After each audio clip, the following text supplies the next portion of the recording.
Шарилын газрын ойр байгаа айлуудад эрт орой цагт заавал нэг юм болох вэ. Өчид шуухар зах байгаа газрын баруухан талд бяцхан өндөрлөг байх бөгөөд төвөн дээр төмөр хайстай хэсэг булш байдаг билээ. Хүмүүс тэдгээ булшийг казакуудын булш гэдгийг. Харин газар үнд орж айлууд хаасаагүй буух болсноос хойш тэр булшнууд ч газрын төлөөх тулааны талбар болж эхэлсэн бөгөөд хэд хэдэн айл тэдгээр булшнуудын заримыг нь газартаа тэгшлээд хашаа гатгаад авсан аж. Наранбат гихчирж тэднээс дутхгүй гээд өнгөрсөн хавар тэнд хашаа хатгсан бөгөөд тэгтээ нэг булшийг ховх татан аваад нүхэн дээр шахуу гэрээ барьчихсан байна. Гэвч тун удалгүй охин нь учир битүүлгээр нас барсан тул аргагүй ихэнд тэндээс нүжээ. Тэднийг яагаад нүүх болсон талаар тэр хавийн хүмүүс янз янзын зүйл ярьдагч Наранбатын эгч нь энэ талаар надад доорх зүйлийг ярьсан юм. Манай дүүгийнх хоёр хүүхэдтэй айл байсан л да. Гэхдээ өөрөнгөх хашаагүй айлын хашаа хөслөөд явдаг байсан. Сүүлдээ хүүхдүүд нь ч сургууль соёлд орох болоод байн нүүх аргагүй болсон. Нүүх тоолонд нь хүүхдийн сургууль холдоод эсвэл шилжүүлж таарад их хэцүү байсан л да. Тиймээс өөрийн гисэн хашаатай болоё гэж ярих болсон.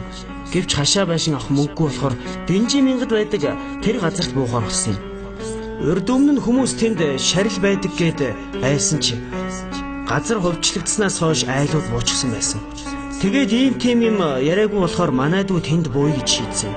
Өөрөө хүнсний зах дээр тэрэг төрдөг, авгаан хоол хийж зардаг байсан болохоор амхиндаа бас ажилдаа ойртож байсан ухаантай. Гэвч буугаад удаачгүй байхад охин нь нас барсан. Гэхдээ бүр зүгээр ч нас бараагүй. Одоо хий үзэгдэлч гэдэг юм уу? Нэг юмд хорлогдчихсон. Тэр өдөр Наранбатыг таньдаг нэг махны чэйн залуу дүүд маань би налайхын цаахнаас 2 үхэр авах гэсэн юм. Ханиндаа яваад ирэх гэсэн юм блэ. Тэгэхээр дүү маань хөлс мөнгийг нь тохироод явхаар болж эхнэр хүүхэдтэй хилээд явсан байсан. Гэтэл шөнө нь эхнэрийг нь унтаж байхад нэг хүн хүнчлийг нь хуу татаад хайчихсан гэсэн. Сочоод өндийгөө тарсан чинь толгоогоо цагаан ямаар боосон цагаан хувцастай хүн орных нь зогсож байсан гэсэн. Тэгэхээр манай бэр дээрээ шидээд зайлаач гэж хашгиртал нөгөө цагаан хувцастай хүн дээш хөөрөөд гэрийн зүүн талд унтаж байсан охин дээгүүр нь эргэлдэх шиг болоод алга болчихсон гэсэн. Тэднийх тэр үед товгүй байсан юм билээ л дээ. Тиймээс Бирман лаа асаагаад охин руугаа очиж харсан чинь зүгээр байх шиг болохоор нь санаа намраад тэр чигээрээ лаатайгаа унтчихсан гэсэн. Тэгээд өглөө нь босоод цайгаан чанаж байтал охиных нь биеэр дүүрэн юм туурчихсан амьсгалж чадахгүй амтэн хэвтэж байсан гэсэн.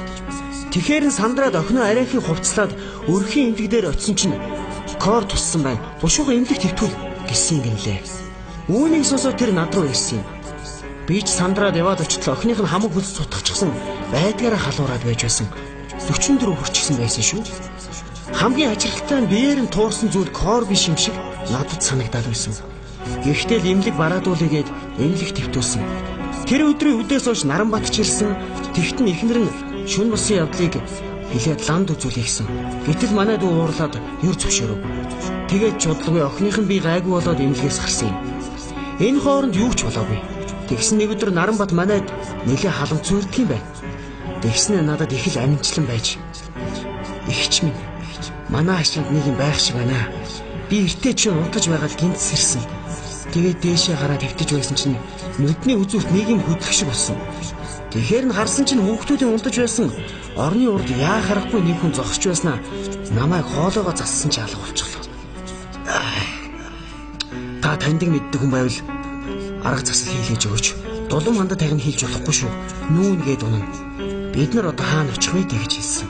Тэгэхээр л ламд үзүүллээ. Тэгсэн чинь бушуу нь өөр арга байхгүй. Хизээ шарилын газар хэрвээ байсан битээ. Тийм газарт угаасаа муу орон зай үүсдэг гэхээс өөр нь хэлсэнгүй. Тэгэхээр би нэг удхан авгаа дээр очисон чинь засал хийж болно. Гэхдээ 200 мянгаас найш хөвдөө хүүхэ гэлээ. Ингээд яа харахгүй болсон. Нэгэнт өөр буух газар байхгүй, мөнгө төгрөггүй хүмүүс чинь хашааны хідэн банзаа чирээд хайчих байдэ. Гэхдээ лимэлт ч юм уу ямар нэгэн газар нүүсэн бол өдөөд охин нь амьд байх байсан л да. Хамгийн сүүлд тэр хий үзэгдэл үзэгдэхдээ ганцхан охинд нь харагдсан байсан. Охин нь биеийн муу байхдаа ээжтэй бас намайг унтаж байсан чинь нэг хүн хөлөөс нь бариад авсан. Би цочоод сэгсэн чинь өрөөс нь нүдгүү хүн орны өмнө инээгээ зогсоод байсан.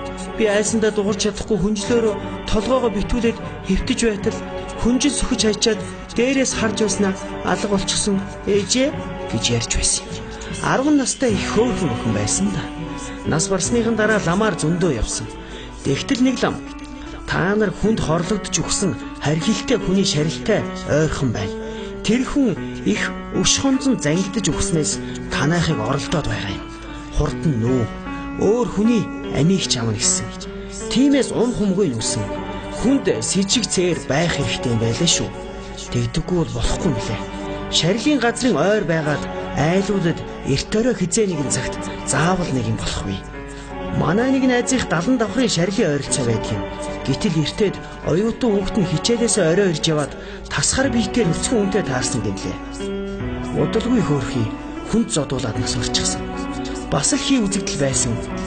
Бас нэг хүүхэд нь одоо сэтгэл заслын эмчилгээ хийх гэж байгаа гэсэн юм билээ. Эрдэнэ дотод амьдарч байгаа та бүхэн шинэ газар авахтаа шарилаас холхон л байгаарай та. Үхэл